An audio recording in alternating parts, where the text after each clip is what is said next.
शनि इस दिन अस्त होने जा रहे हैं और आपकी राशि में किस्मत खोलने के दरवाजे खोलते दिखाई दे रहे हैं। शनि का अस्त होना आपकी राशि के दृष्टिकोण से बहुत महत्वपूर्ण सिद्ध हो सकता है।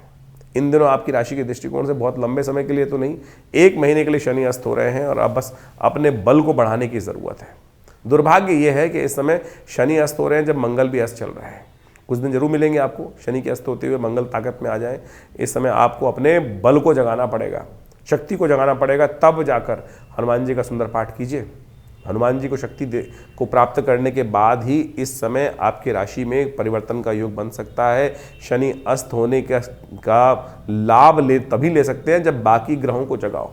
शनि अस्त हो गए हैं तो लेकिन आप मान के चलो मंगल और बुध दोनों वो भी अस्त चल रहे हैं, सूर्य भी परेशानी में चल रहे हैं, तो जिन ग्रहों से आपको लाभ मिलना है उनकी भी स्थिति थोड़ी कमज़ोर है। शनि अस्त हो गए तो उन्होंने कहीं ना कहीं व्यवसाय में भी लाभ देने के योग बनाए, लाभ को भी आगे बढ़ाने का प्रयास किया और धन की आमदनी के क्षेत्र में भी कहीं ना कहीं काम को भी बढ़ाने का सुंदर योग बनाते दिखाई दे रहे हैं शनि का अस्त होना।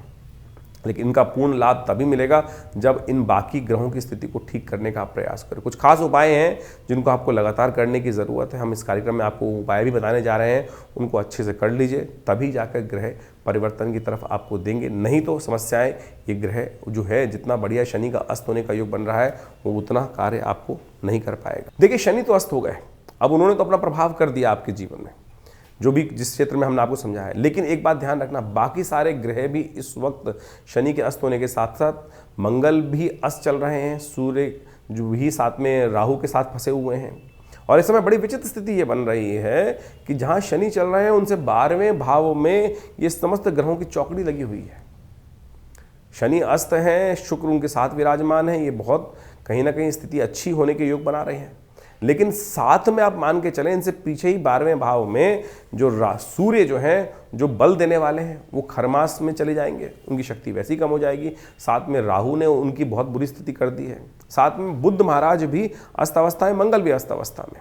तो ये कहीं समय वेस्ट ना हो जाए। ऐसे में ग्रह उपचार, अब आप मान के चलें आपके शरीर में बहुत सारी चीज़ें अच्छी हो रही हैं लेकिन साथ में कुछ नेगेटिव प्रभाव भी चल रहा है, तो कैसे मल्टीविटामिन्स लेने हैं आपको।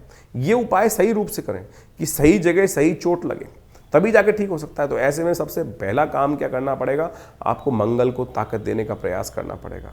सुंदरकांड का पाठ करें, हनुमान चालीसा का पाठ करने का प्रयास करें, हनुमान जी के मंदिर में जाकर उनको चोला चढ़ाने का प्रयास करें। कम से कम मंगलवार और शनिवार जितने भी आपके ये जब तक अस्त चल रहे हैं शनि, तब तक तो ज़रूर करने का प्रयास करें। और 15-20 दिन में सब ग्रह परिवर्तन करके आगे निकल जाएंगे और उस समय वारे न्यारे करने के योग आपकी राशि में बहुत ज़बरदस्त बन सकते हैं। लेकिन तब तक शनि जितने दिन हैं बहुत लंबे टाइम नहीं है,